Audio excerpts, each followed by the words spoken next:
Boas, boas, boas, sejam bem-vindos para mais um episódio do CapoCast. E hoje nós vamos falar de The Last of Us, episódio 2. Mas antes, não se esqueça de dar aquela moral pra gente. Se inscreve no canal, clica na notificação para você possa receber mais vídeos como esse, não perder as nossas análises semanais, né? Lembra na semana passada que estava eu e o Johnny? Hoje nós temos também Fábio Silvestrini aqui. Ele também é um fã do game, tava louco para falar da série. E hoje eu fazia a estreia na nossa análise semanal. Muito bem, vamos falar de The Last of Us. Fábio, Johnny conversou comigo semana passada, A gente elogiou bastante a estreia, né? Sim. Mas sabe que estreia é uma coisa e a sequência é o que vai dar a resposta final, se essa é uma boa obra, se essa é uma obra que está seguindo um bom caminho ou vai se perder no meio. Eu vou falar, viu, Fábio, Johnny, minhas primeiras impressões desse segundo capítulo são bem claras, bem honestas, vou ser bem honesto. Essa desgraça tá beirando a perfeição.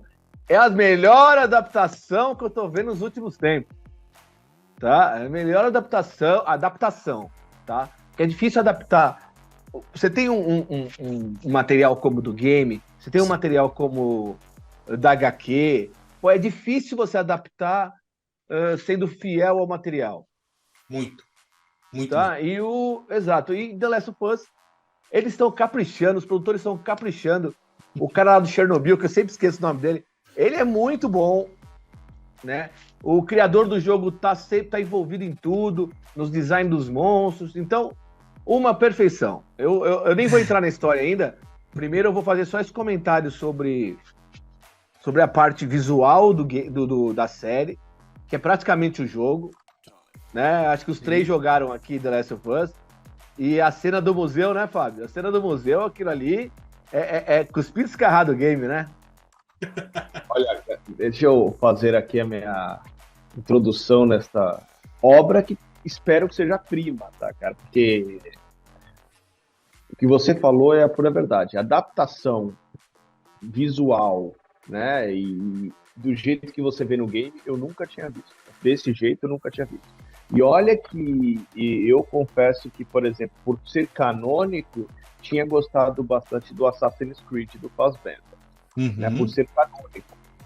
Mas ela não adapta o 100% ali. Cara, mas assim, a cena que abre, que eles saem ali daquele primeiro local que eles estão escondidos, que eles saem para a cidade, aquele prédio batido em cima do outro.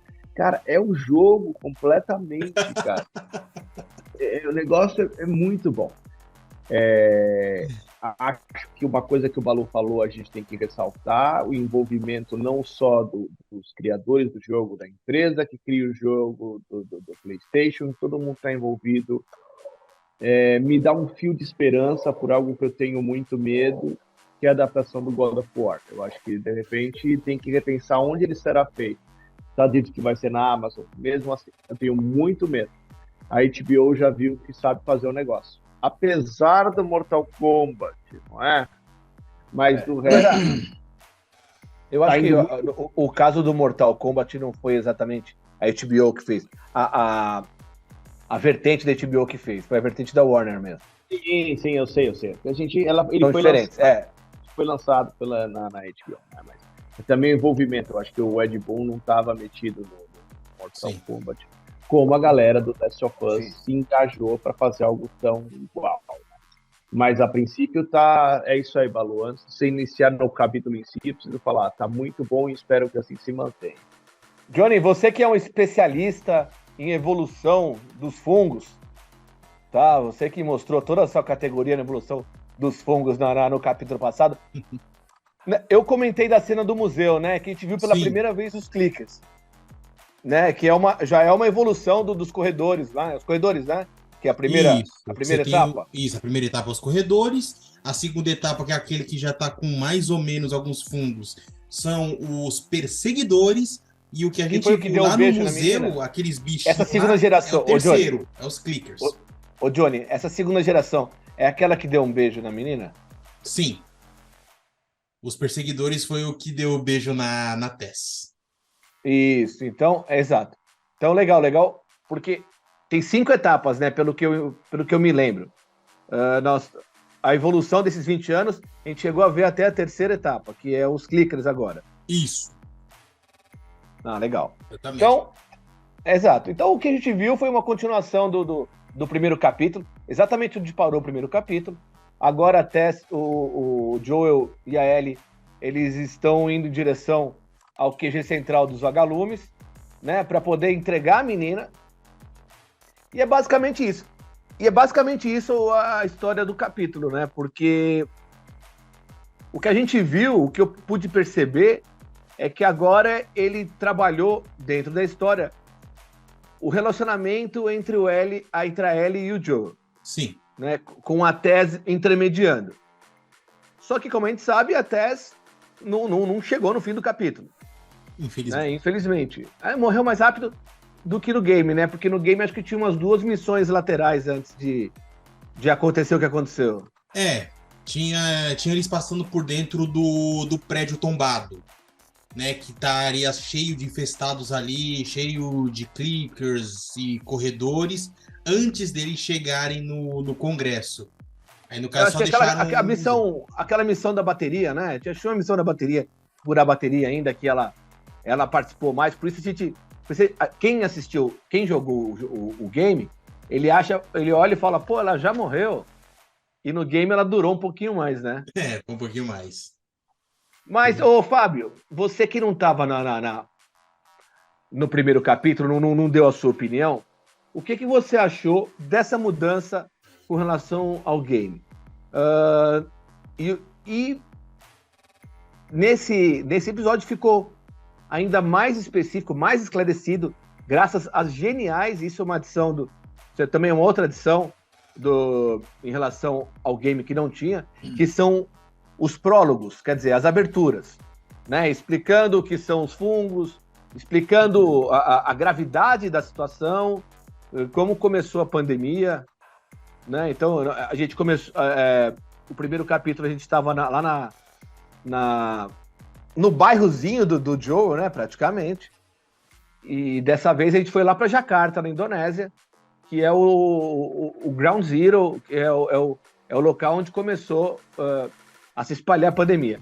E eu estava falando, Fábio, ao invés de você ter os esporos, ao invés de você, né, respirar e ser infectado, eles deram uma explicação em que a farinha de uma determinada fábrica lá na Indonésia, ela sofreu uma mutação, sofreu uma...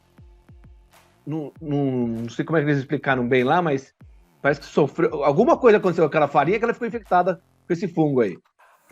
E aí começou a passar essa farinha pro mundo inteiro.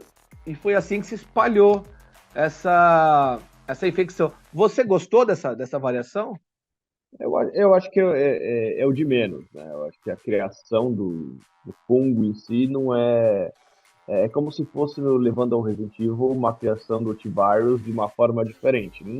Não é isso que vai estragar uma adaptação, né? E sim o conceito geral dela, o visual dela, que é o que a gente está ressaltando, que é muito boa. Em relação aos prólogos, eu gostei bastante, principalmente o segundo episódio. Eu acho que ele dá uma carga emocional e de choque quando ela fala... o que a senhora acha que a gente tem que fazer, sabe? Cara, eu acho Joga bomba! É uma porrada logo no começo, antes de... E eu gosto dessa variação, que são visões, espero que isso se mantenha, porque eu acho que é um prólogo que você dá uma variação de olhares dessa pandemia em vários conceitos, né? Não sei, eu só vi 2 episódios até agora, mas me parece ser isso. Várias, colocando o público que está avesso aos games que não conhece, se situando por situações que vem acontecendo. Eu acho um bom acerto e com uma carga emocional bem legal, assim, de impacto, né? E eu acho que quando você trabalha diferenças sutis, não tem nada ali que vai te falar, olha, putz, que isso aqui é uma heresia em adaptação. Não é. Sim, eu acho que... e até como é uma troca de mídia, você gostou dessa solução? Sim. Eu acho que acho que eles respeitam isso.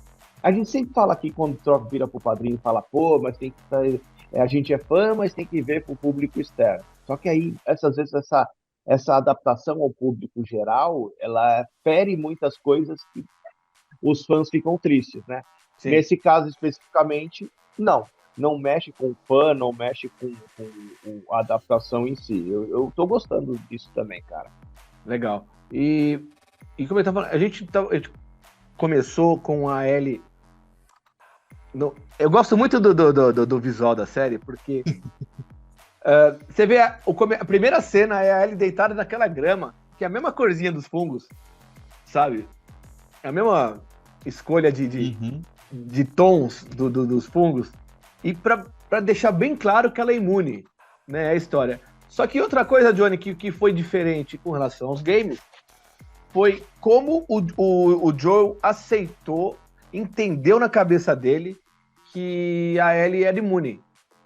Porque na série, que a gente viu esse capítulo, precisou ela tomar uma nova mordida, tomar uma nova arranhada, né? Pra provar que ela não vira. E no game foi diferente. No game foi que ela respirava os poros, né? Quando eles estavam no museu. Exatamente, quando ele estava ali no subsolo, o Joel lá com a máscara, e ele olhando pra ela, incrédulo, tipo, como que ela tá respirando aquilo e não tá sufocando? Nossa, foi genial. Foi mesmo, porque é o que o Fábio falou. Quando você faz que a gente tem que fazer certas mudanças, respeitando a mídia que tá. A gente precisa alongar determinadas histórias, né? Porque, por mais legal que seja o game, o script é curto, né? Então você tem que alongar o desenvolvimento dos personagens, você tem que aprofundar as emoções, aprofundar os assuntos e tem que encontrar novas soluções. Sim. Uma coisa que não tinha no game também, tá? Que é essa mentalidade coletiva. De colmeia. Tá? Com relação essa mentalidade coletiva de colmeia em relação aos monstros. Então você vê que as fibras, agora, se antes o problema era respirar, agora o problema é por onde você anda. Se você pisar numa fibrinha que tá mais vivinha lá, ela avisa toda uma galera, que, ó, tem gente aqui, pode vir para cima, né? Outra solução legal, né, Fábio? Não, sim, eu gostei, eu ia falar sobre isso. E aliado ao som, né? Porque aquela questão do fungo reviver ali a partir do momento que o organismo percebe o som do tiro, né? Então, aliou essa questão, né? O organismo tem que estar vivo e, ao mesmo tempo, ele se funde ao hospedeiro ali. São alterações que não mexem com a gente. E, ao mesmo tempo, a gente acaba até gostando, né? Sim. Tá citando agora, exatamente. Exato. Mas, de fato, foi... Não. De fato, foi um episódio que ele não traz grandes evoluções, mas ele traz, assim, te ambienta assim, olha o que eu tô fazendo. Tá? Tipo, olha, se vocês queriam uma adaptação é essa, e tem um episódio apenas para te apresentar situações clássicas do jogo, uma ação, né, e uma certificação da imunidade dela. Ponto. Mas assim, é impecável, cara. Foi impecável mesmo.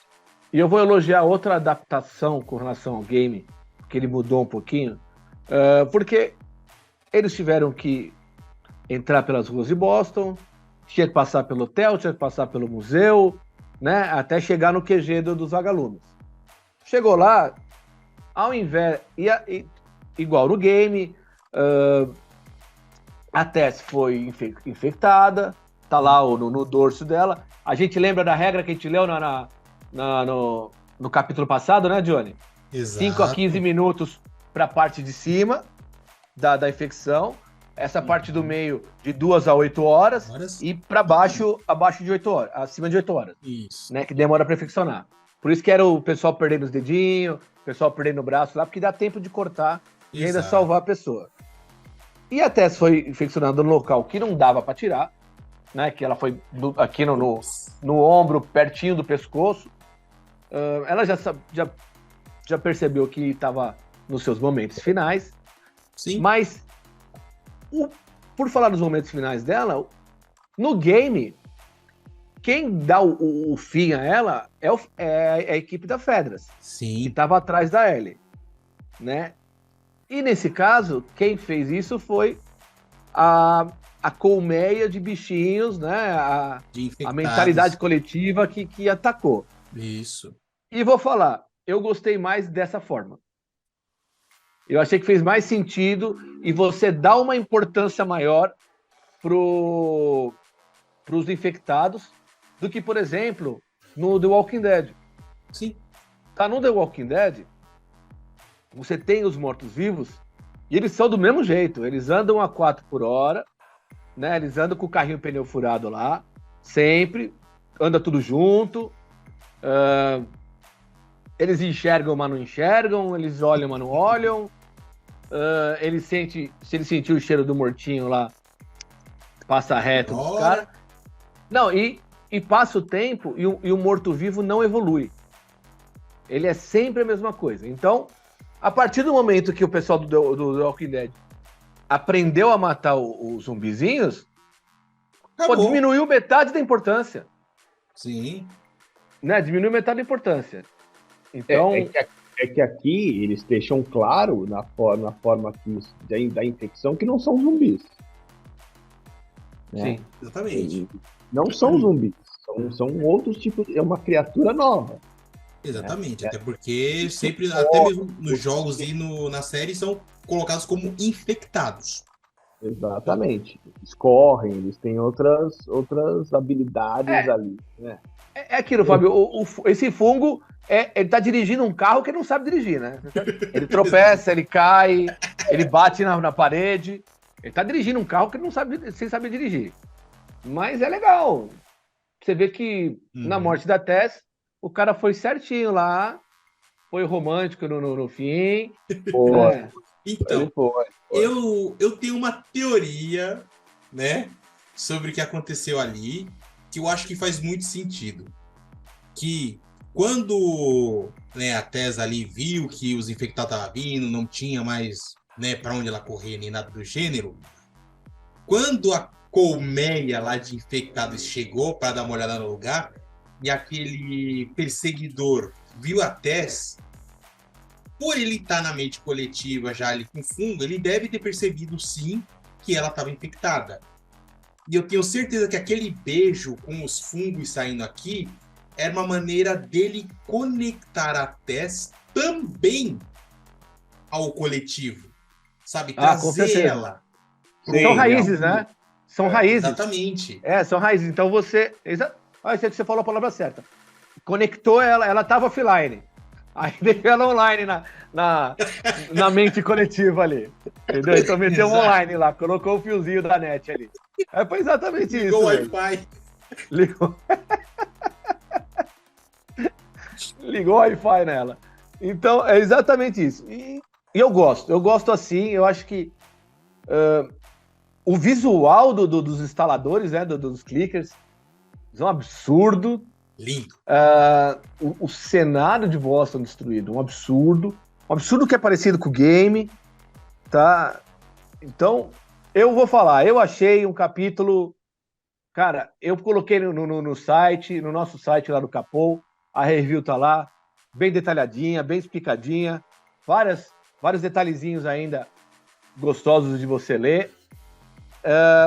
Eu dei 9.3, viu, Fábio? Eu achei uma série, achei um capítulo assim, eu dei 9 na estreia, gostei bastante da estreia, mas falei, será que tem pra onde crescer? E tem.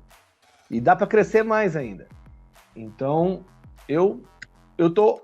Meu prazer tá aumentando a cada capítulo na série. Eu sigo você pela percepção de que pode melhorar ainda mais. Como tá difícil, quase não dá 10 nesse capítulo, então a gente tem que dar uma margem para crescer mais. Eu vou contigo ali. Porque, cara, eu gostei muito, muito mesmo assim, em termos... Eu olhei com um olhar de adaptação e me surpreendeu a qualidade, cara, qualidade. O primeiro capítulo, ele se arrasta um pouquinho, apesar de muito bom. Esse, você não sente se arrastar, você sente tensão desde o prólogo até o momento final. Então, assim, concordo contigo e espero que continue assim. A tensão criada pelo silêncio, né? Não sei se você já assistiu aquele filme com o Jim do The Office, que Um Lugar Silencioso. O 1 e o 2. Um e o 2. Né? Em que o silêncio, por si só, ele já cria uma tensão enorme. Sim. Né? Porque qualquer barulho pode ser o seu fim.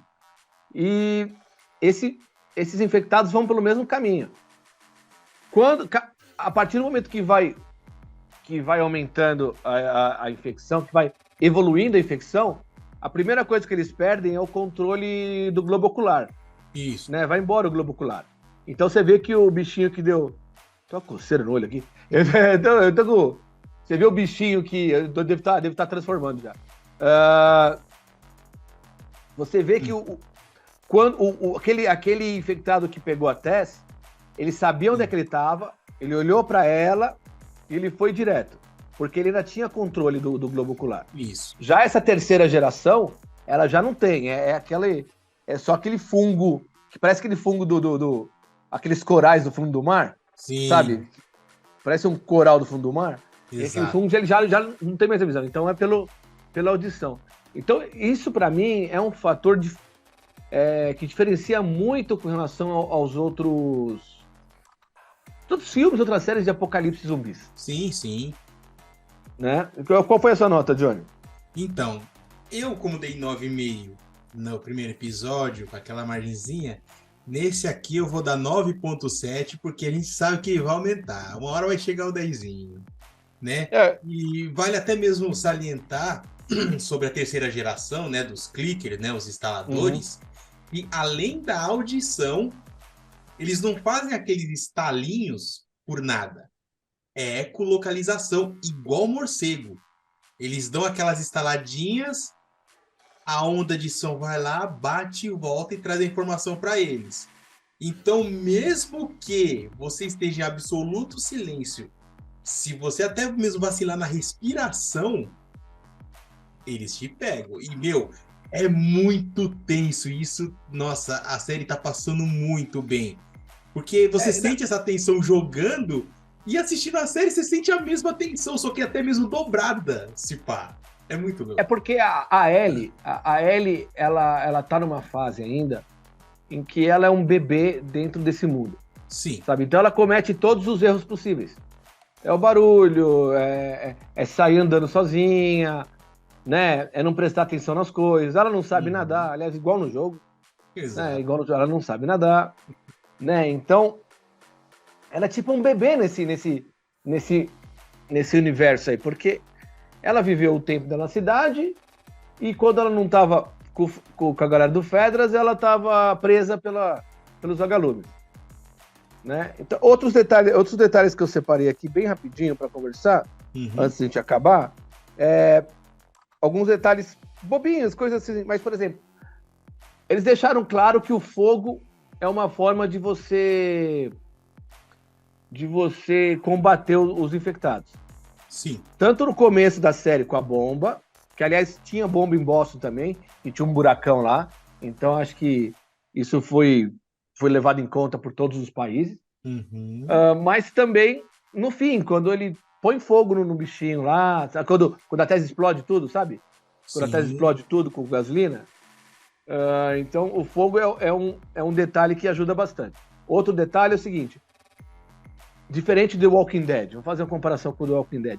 The Walking Dead, todo mundo já está infectado. Infectado. Sim. Então, a partir do momento que ele morreu, ele já vira o Walking Dead. Né? E com relação a esses aqui, não. É possível você montar cidades e se proteger. Né? Então, talvez é importante ter uma vacina, a Ellie tem a sua importância, mas a Ellie não é primordial como seria em The Walking Dead. Porque eles podem se proteger e matar e avançar através do fogo, né? Através do fogo você vai limpando o caminho de fungos, limpando aquelas raízes no fundo da terra. É lógico, daria muito mais trabalho, mas é uma solução possível. Não é o problema tão grande para você combater como seria curar os Walking Dead. Uhum. É isso. Mais algum detalhe desse segundo capítulo? Nada, agora é esperar o terceiro, que ainda tão bom. Show de bola. Gente, não se esqueçam de se inscrever, não se esqueçam de compartilhar, de apertar o sininho, né?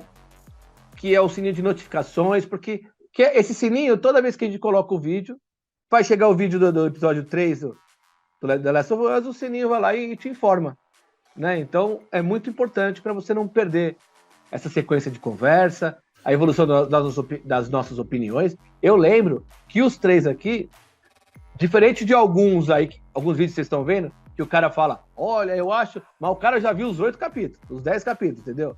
A gente não viu, a gente está acompanhando com vocês. Então a gente vai cada capítulo com vocês, né? Com a mente fresca, sem saber o que aconteceu lá na frente, só tentando entender a história. Certo? Então é isso, gente. Muito obrigado. E não se esqueça, a qualquer momento, mais um episódio aqui do CapoCast. Valeu!